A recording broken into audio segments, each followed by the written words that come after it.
Welcome to the 11th our channel students. आज के इस वीडियो में हम देखने वाले हैं MS एक्सेस ट्यूटोरियल पार्ट 2। तो आज के इस ट्यूटोरियल में हम बेसिकली देखने वाले हैं डेटा टाइप्स के बारे में। कितने डेटा टाइप्स है MS एक्सेस में। तो यहाँ पे हम टोटल 8 डेटा टाइप्स पढ़ने वाले हैं। These are basically the important data types which we use. तो चलिए चलते हैं, देखते हैं। डेटा टाइप्स मतलब होता है कि when you are storing some type of data, जैसे नंबर हुआ, अल्फ़ाबेट हुआ, तो आप उस डेटा का जो टाइप होता है कि जैसे मान लीजिए कि आपने 1 दिया, 2 दिया, you need to tell the computer that what exactly the type of data it is, otherwise the computer will not be able to understand. तो हमें उसका टाइप बताना पड़ता है। तो यहाँ पे सबसे पहला जो डेटा टाइप है गाइस, जैसा कि आप देख सकते हैं, टेक्स्ट डेटा टाइप। ठीक है, टेक्स्ट डेटा टाइप जो होता है ये combination of text and numbers होता है। जैसा कि मान लीजिए कि A1 2 4 B। कैरेक्टर्स जो होते हैं उसमें टोटल 255। अब ये कैरेक्टर्स क्या होता है? Whenever you are storing any type of data in the computer, it is basically being stored as character। अगर आप 1 भी स्टोर करते हैं ना, तो वो बेसिकली 1 को एक कैरेक्टर के हिसाब से लेता है। अच्छा, whenever you are keeping any type of data as text, ये न्यूमेरिक कैलकुलेशंस के लिए नहीं यूज़ होगा। जैसा माइनस, प्लस, डिवीजन, इन सब के लिए हम लोग नहीं यूज़ करते हैं। नेक्स्ट आता है मेमो। ये मेमो क्या होता है कि जैसा कि अगर आप जनरल इंग्लिश वर्ड में मेमो के लिए देखिएगा, you are writing something a short description, तो वो बेसिकली एक डिस्क्रिप्शन टाइप का होता है और इसमें जो टोटल होता है 65,536 characters. Third is number. So basically number मतलब ही आपको समझ में आता है नेचुरल नंबर्स, और ये न्यूमेरिकल वैल्यू स्टोर करते हैं। ध्यान दीजिएगा, टेक्स्ट और नंबर में क्या डिफरेंस है। Text is use to contain combination of text and number, जैसे अल्फ़ाबेट्स और नंबर्स, लेकिन नंबर जो है वो सिर्फ और सिर्फ आपके number data type carry, number values carry करते हैं। 15 बाइट्स, यहाँ पे ध्यान दीजिएगा, मैंने 15 बाइट्स लिखा है। अब ये 15 बाइट्स क्या लिखा है, ये हम ये बिट और बाइट जो होता है ये हम देखेंगे। बेसिकली बिट जो होता है, जब भी हम कोई डिजिटल इंफॉर्मेशन स्टोर करते हैं कंप्यूटर में, तो कितना अमाउंट ऑफ डेटा हम स्टोर कर रहे हैं उसका एक मेजरमेंट होता है। ठीक है, तो बाइट क्या, basically byte is the measurement of the amount of data you are storing in the computer. तो मैं इसको आपको डिटेल में समझाऊंगी। सबसे पहले हम ये डेटा टाइप्स के बारे में देख लेते हैं, उसके बाद ये बिट बाइट क्या होता है ये हम समझ लेंगे। ठीक है, चलिए प्रोसीड करते हैं। Okay, the next is auto number. अब ये ऑटो नंबर जो होता है ना, ये सीक्वेंशियल नंबर होता है। सीक्वेंशियल नंबर मतलब होता है that you don't need to enter it manually. आप कोई भी किसी भी स्टूडेंट का अगर डेटाबेस बना रहे हैं, तो अगर आपको डेटा एंट्री करना है तो यहाँ पे आप को सीरियल नंबर जब आप देते हैं 1, यहाँ पे आप 1 नंबर का कुछ डेटा एंट्री कर रहे हैं, तो जब आप नेक्स्ट फील्ड में आते हैं तो वो 2 अपने आप आ जाता है। You don't have to feed it manually. तो उस समय आपको एक डेटा टाइप देना पड़ता है। सीरियल नंबर का जो डेटा टाइप होगा वो बेसिकली होगा ऑटो नंबर। ऑटो मतलब होता है ऑटोमेटिक। डेट टाइम, तो डेट टाइम का मतलब ये होता है कि अगर आप date of birth, date of joining, date of leaving, जब अगर आप anything you are representing in the format of DD, MM, YY या फिर MM DD YY, जो भी डेट का फॉर्मेट होता है, तो basically if we are writing any type of date and time, we are giving in date time. So remember, number, auto number, date time, these all are storing your data in the form of bytes. Yes, no. Yes, no का मतलब होता है Boolean value. अच्छा, ये Boolean value क्या मतलब होता है? बुलियन वैल्यू का मतलब होता है वो वैल्यूज जो सिर्फ 2 टाइप के वैल्यू लेते हैं, या तो यस या तो no.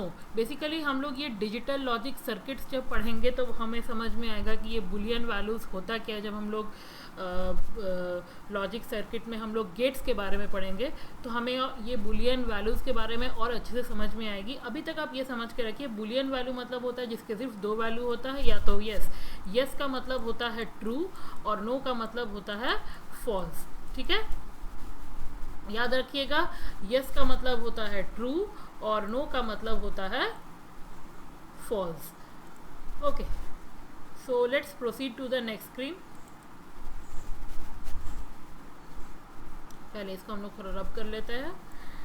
The next screen says object linking and embedding. अच्छा, ये OLE का मतलब होता है whenever you are storing any type of extra format of data, जैसे एक्सेल, वर्ड, डॉकएक्स या फिर मीडिया फाइल, वीडियो फाइल। तो कोई भी अगर आप अलग से कोई फाइल को अगर आप एम्बेड करना चाहते हैं, उसमें अटैच करना चाहते हैं, किसी भी स्टूडेंट के बारे में आप डेटाबेस बनाए हैं और स्टूडेंट के बारे में कुछ और इन्फॉर्मेशन है जो आप वर्ड फाइल में बना के रखे हैं, so when you want to attach it also together with the Access file, so basically you are using a data type OLE। And the last one is hyperlink. Hyperlink मतलब होता है if you want to give any type of web address. अगर आप कोई भी information store कर रहे हैं जिसमें आपको वेब एड्रेस की ज़रूरत होती है, ये वेब एड्रेस जो फॉर्मेट होता है जैसे www.google.com, तो अगर आप ये वाला देना चाहते हैं in the MS Access, so you can use the data type which is known as hyperlink। Okay, तो यहाँ पे OLE और जो हाइपरलिंक होता है ये दोनों 2 बाइट्स के डेटा कैरी करते हैं। अब आते हैं हमारा जो हमने सीखा था कि बाइट और बिट क्या होता है, ये हम लोग थोड़ा स्नैपशॉट में देख लेते हैं। इसके बाद हम थोड़ा प्रैक्टिकल करके देखेंगे जितने भी हमने 8 डेटा टाइप्स देखा है। यहाँ पे देखिए, बिट जो होता है वो स्मॉलेस्ट यूनिट ऑफ स्टोरेज होता है। सबसे पहले एक चीज़ यहाँ पे देखिएगा, जैसा कि मैंने आपको पहले कहा था कि a byte is a unit of digital information that most commonly consist of 8 bits. कहने का मतलब है कि when you are storing any type of data in computer, तो उसका एक मेजरमेंट होता है, उसका एक क्वांटिटी होता है, जिससे कंप्यूटर को पता चलता है कि आप कितना अमाउंट ऑफ डेटा दिए हैं। जैसा मान लीजिए कि हम लोग जब राशन जाते हैं तो when we are buying any type of liquid, if we are buying milk तो हम लोग लीटर बोलते हैं। अगर हम लोग आलू खरीदना चाहते हैं, पोटैटोज, तो हम लोग KG में बोलते हैं। तो उसी तरीके से डिजिटल इंफॉर्मेशन का मेजरमेंट यूनिट होता है बाइट, ये याद रखिएगा, don't forget about it. Now अब ये बाइट मतलब क्या होता है, जैसे 1 kg 1 kilogram is equal to 1000 gram, तो 1 बाइट इक्वल टू क्या होता है, 1 बाइट इक्वल टू होता है 8 बिट्स। अब ये बिट्स क्या होता है, देखिए जब भी हम लोग कोई डेटा मेज़र करते हैं ना, तो उसका मेज़रमेंट यूनिट स्टार्ट होता है बिट से। बिट से बड़ा होता है बाइट, बाइट से बड़ा होता है किलोबाइट, किलोबाइट से बड़ा होता है मेगाबाइट, और मेगाबाइट से बड़ा होता है गीगाबाइट। ठीक है, तो यहाँ पे एक बिट मतलब कितना होता है, एक बिट मतलब होता है सिर्फ एक 0 और एक 1। ठीक है, in the computer it's all 0 and 1। 0 and 1 is the language of computer. जैसे मैं आपसे अभी बात कर रही हूँ, I am speaking to you in 2 language, इधर इन इंग्लिश और इन हिंदी। लेकिन कंप्यूटर का जो लैंग्वेज होता है हम लोग उसे मशीन लेवल लैंग्वेज बोलते हैं, और ये मशीन लेवल लैंग्वेज मतलब होता है सिर्फ 0 और 1, ये सिर्फ 2 ही नंबर को पहचानता है। और यहाँ पे जब आप बाइट स्टोर करते हैं, जैसे अगर मैं आपको बोलती हूँ कि 1 बाइट, तो 1 byte equal to collection of 8 bits. जैसे यहाँ पे देखिए 4 0 4 1 है, तो यहाँ पे 0 1 0 0 1 0 1 1 0 1 0 है। ज़रूरी नहीं है कि इसी फॉर्मेट में रहेगा, हो सकता है कि 4 0 4 1 हो सकता है कि पहले 2 1 हो, उसके बाद 2 0 हो, उसके बाद फिर 2 1 हो, उसके बाद फिर 2 0 हो। The next thing is that a byte can store 1 character, 1 byte can store only 1 character. कहने का मतलब है अगर आप ए को स्टोर कर रहे हैं तो ए कैसे कंप्यूटर में रिप्रेजेंट होगा, 4 0 और 4 1 से। उसके बाद फिर आप बी स्टोर कर रहे हैं तो बी रिप्रेजेंट होगा फिर अलग 4 1 और 4 0 से। तो ध्यान रखिएगा ये बहुत ही इंपॉर्टेंट होते हैं कंप्यूटर के कॉन्सेप्ट में, और ये कॉन्सेप्ट आपको आगे जाके जब आप प्रोग्रामिंग लैंग्वेजेस में और डिटेल में जाइएगा, so these concept are definitely going to help you. तो इसका थोड़ा प्रैक्टिकल करके देख लेते हैं students. Okay, so we have open our MS Access। इसको ओपन करते हैं और यहाँ पे हम एक डेटाबेस क्रिएट करते हैं। यहाँ पे क्रिएट का ऑप्शन है। तो जब भी हम कोई डेटाबेस क्रिएट करते हैं तो बेसिकली जब हम, ये मेरा टेबल है और टेबल में सबसे पहले जब मैं इसमें कॉलम्स डालती हूँ, फील्ड्स डालती हूँ, तो उसके लिए मुझे एक व्यू में जाना पड़ता है जिस व्यू का नाम होता है डिज़ाइन व्यू। तो बाय डिफ़ॉल्ट ये डेटा शीट व्यू है। डेटा शीट व्यू में क्या होता है कि you can enter the records here. तो how will you go to design view to enter your fields? Go to the view here in the left hand side and then click the design view.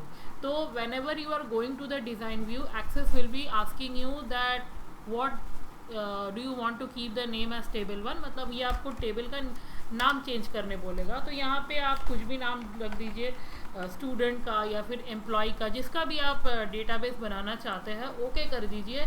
तो यहाँ पे देखिए field name है, data type है, description है, 3 है, ठीक है। और यहाँ पे फील्ड प्रॉपर्टीज़ है, so you don't have to look here. यहाँ पे 3 फील्ड है, देखिए।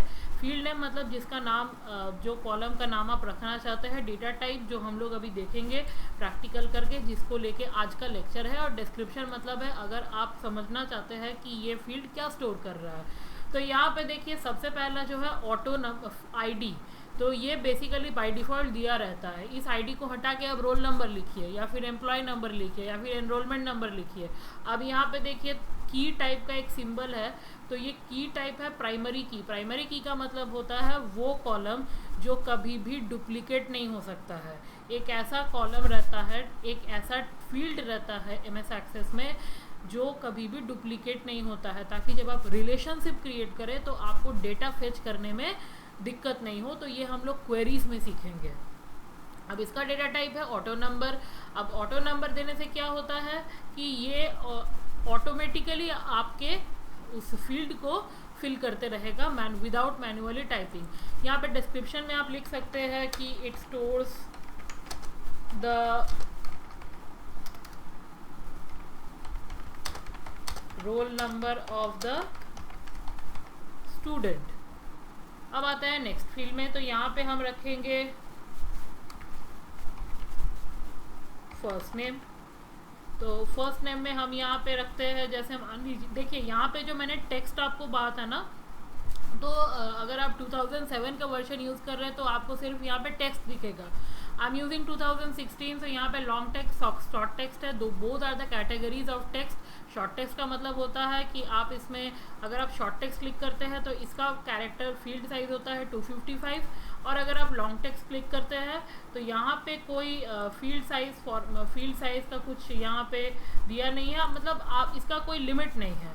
अगर आप शॉर्ट टेक्स्ट यूज़ करते हैं तो 255 है। तो मैंने जब यहाँ पे PPT में मैंने आपको दिखाया था तो वह basically by default short text के लिए था। तो शॉर्ट टेक्स्ट में 255 कैरेक्टर्स का लिमिटेशंस होता है। अगर आप उससे भी बड़ा कुछ लिखना चाहते हैं जो 255 कैरेक्टर्स से ज़्यादा होता है, तो you can take the long text as your data type. So I am keeping the short text. तो आप यहाँ पे लिख सकते हैं। ये डिस्क्रिप्शन ऑप्शनल है, जैसा कि आप देख सकते हैं यहाँ पे ऑप्शनल लिखा भी है।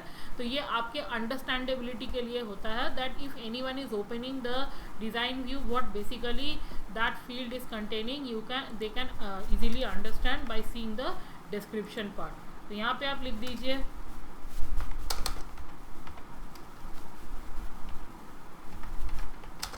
It stores the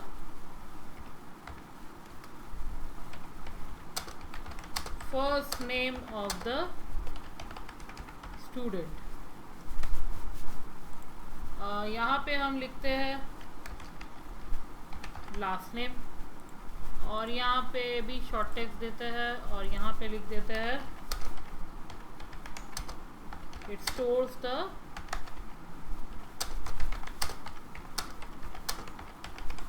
last name of the student. Okay, let's take any other example that suppose if I am taking physically disabled, मतलब आपसे पूछा जा रहा है कि आप फिजिकली डिसेबल्ड है कि नहीं, तो यहाँ पे मैं ले रही हूँ यस नो, ठीक है। तो see I am leaving this description, ठीक है, ये आप खुद से भी पढ़ सकते हैं। लेट्स इसे थोड़ा जल्दी करते हैं, ठीक है। फिजिकली डिसेबल्ड है कि नहीं, तो अगर आप फिजिकली डिसेबल्ड है तो यस, अगर नहीं है तो नो। तो यहाँ पे हम देंगे डेट ऑफ बर्थ। ओके, तो डेट ऑफ बर्थ में हम यहाँ पे सिलेक्ट करेंगे डेट टाइम। यहाँ पे हम फिर दूसरा देंगे डॉक्यूमेंट्स। अगर मैं कुछ एक्स्ट्रा डॉक्यूमेंट्स लगाना चाहती हूँ तो मैं यहाँ पे OLE ऑब्जेक्ट दूंगी और यहाँ पे लिंक ऑफ स्कूल, तो यहाँ पे मैं दूंगी हाइपर लिंक, ठीक है, हाइपर लिंक दूंगी। तो अब मैंने अपना फील्ड क्रिएट कर लिया है। तो अब मैं जब इसमें डेटा, अभी तक मैंने यहाँ पे बस अपने फील्ड्स क्रिएट किए, मैंने इसमें डेटा नहीं एंट्री किया है। तो मैं व्यू में जाके डेटा शीट व्यू में जाऊँगी। तो यहाँ पे डेटा शीट व्यू में देखिए लास्ट फर्स्ट नेम में जैसे मान लीजिए मैं लिख देती हूँ राहुल, सेकंड नेम में मैं लिख रही हूँ खन्ना। अब यहाँ पे देखिए फिजिकली डिसेबल्ड, यहाँ पे चेक बॉक्स है। जैसे ही चेक बॉक्स को क्लिक करते हैं तो पहला वाला होता है यस, दूसरा वाला होता है नो। तो ठीक है, तो आप यहाँ पे पहला वाला में क्लिक कीजिए। अगर आप फिजिकली डिसेबल्ड है तो यस, अगर आप नहीं है तो इसको अनचेक कर दीजिए, ठीक है।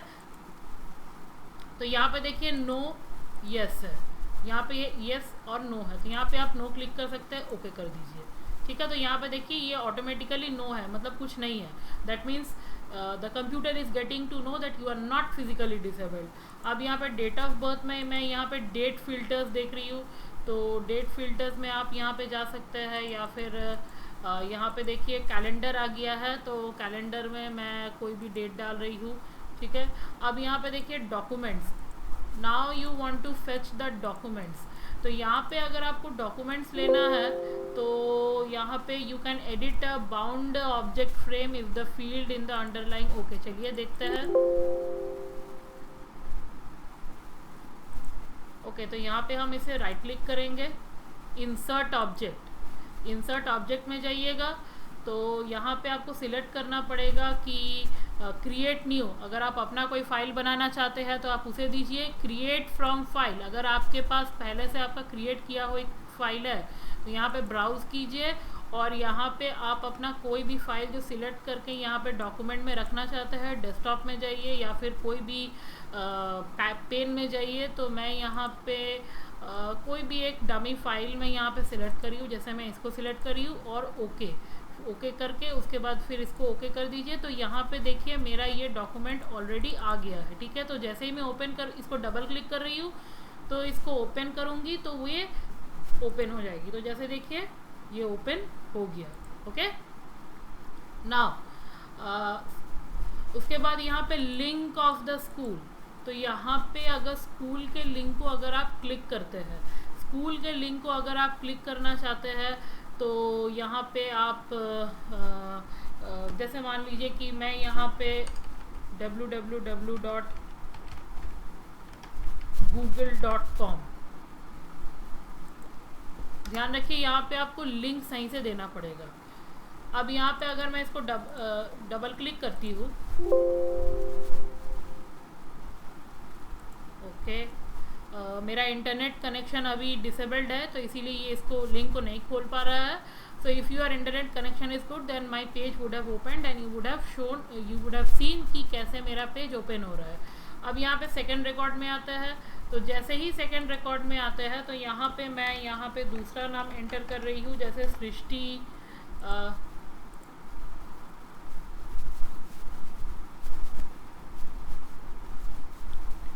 सृष्टि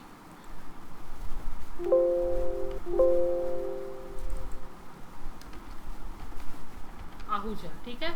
अब यहाँ पे सपोज कीजिए कि सी इज़ डिसेबल्ड, तो यहाँ पे मैंने क्लिक कर दिया है और उसके बाद फिर मैं यहाँ पे डेट ऑफ बर्थ को एंट्री करूँगी। कोई भी डेट ऑफ बर्थ एंट्री कर लीजिए। यहाँ पे पैकेज में इसको राइट क्लिक कीजिए, इंसर्ट ऑब्जेक्ट में जाइए, create new from file, browse, और let's select some more thing, yes, इसको सिलेक्ट कर लेते हैं, ओके कीजिए, आ गया, ठीक है। अब इसको मैं डबल क्लिक करूँगी तो जैसे देखिए यहाँ पे मेरा फाइल क्लिक हो गया है, ठीक है। तो कितना इजी है, बहुत ही सिंपल एंड ल्यूसिड है। और यहाँ पे मैं एक डमी डेट, उसके बाद फिर मैं यहाँ पे कोई लिंक डाल रही हूँ google.com, okay. So like this you can create your data. उसके बाद अब इस फाइल को सेव कीजिए। सो स्टूडेंट्स, आपने देखा कि किस तरीके से हम डेटा टाइप्स का यूज़ करके MS एक्सेस में हर तरीके के डेटा को हम यहाँ पे एंट्री कर सकते हैं। If you like my video तो आप मेरे चैनल को सब्सक्राइब कीजिए ताकि आपको लेटेस्ट अपडेट की जानकारी मिल सकती है। अपार्ट फ्रॉम दैट, मेरे जितने भी सोशल नेटवर्किंग साइट्स के जो एड्रेस है मैंने यहाँ पे उसका लिंक लिखा है, और मैं नीचे आपको डिस्क्रिप्शन बॉक्स में भी मैं अपने फेसबुक, लिंक्डइन और ट्विटर के लिंक यहाँ पे पेस्ट कर दूँगी, तो आप वहाँ पे जाके भी मुझे क्वेरीज पूछ सकते हैं। And till then students, thank you and take care.